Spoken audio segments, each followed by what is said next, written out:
day, Reverend Father Jose Conrado Estafia.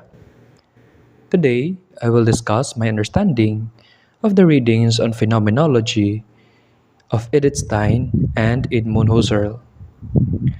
The readings have broadened my understanding on the field of phenomenology as being explained in the notes, which is from the ideas of Husserl and Stein. Let us let me discuss first the philosophy or the phenomenology of Edith Stein. Edith Stein was a Catholic nun who contributed her philosophical ideas on the Catholic faith. In reading the ideas of Edmund Husserl of phenomenology in 1912, Edith Stein first became acquainted with ideas of phenomenology. Her ideas and phenomenology started to sprout as she was inspired by the ideas of Husserl. The works of Husserl opened her understanding as she developed her thoughts that the things have deeper meaning that should be known and understood. She developed more and more of her learnings on the phenomenology of Husserl when she moved to Göttingen. In this place, Edith Stein was fascinated with the environment because it was filled with philosophy, as it would be the subject of discussion from the daytime to the nighttime.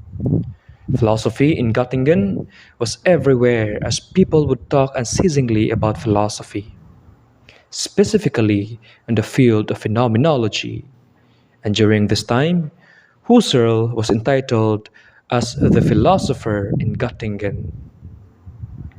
In the early 20th century, Stein met Husserl, and she was accepted in a school where Husserl was known, and phenomenology was the main subject of discussion in the school. This is where Edith Stein had indulged deeply on the phenomenology. According to Stein, phenomenology deals with the objective truth and not on the common conceptions of phenomena, which is the mere appearance of things.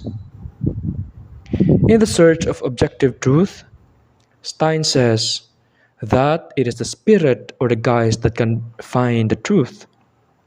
The truth cannot be generated by the spirit, but can be found by the spirit. According to her, truth is eternal and is immutable. So, the truth cannot be generated by a particular spirit, since the truth already exists before a particular spirit came into existence. Concerning the intuition, Stein says that phenomenology is not a deduction of ideas.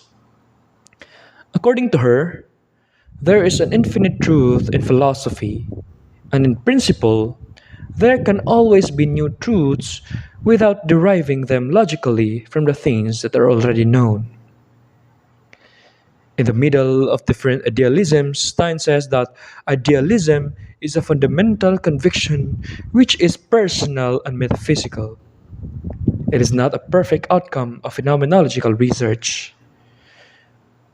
She agrees with the Kantian idealism, which is to view the world as dependent on a knowing consciousness. Because if we cancel the consciousness, we cancel the world, according to Edith Stein. These ideas of Edith Stein will be understood deeply in the discussions of Husserl and phenomenology. Husserl did not set out to provide a solution to all philosophical problems. Husserl was a mathematician, but he was also a philosopher as he focused on dealing with problems and ambiguities rather than just on mathematical concepts and techniques. He discovered that formal logic and formal mathematics were closely related, which led him to become preoccupied with logical issues.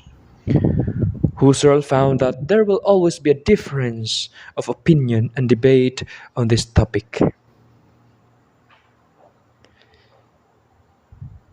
In his work, Husserl discovered that his method could be used to answer all philosophical questions as well as logic problems. Husserl held logic to be accountable and convincingly characterized the real logic as the field of objective existing truths, the formal framework for objective truth and science.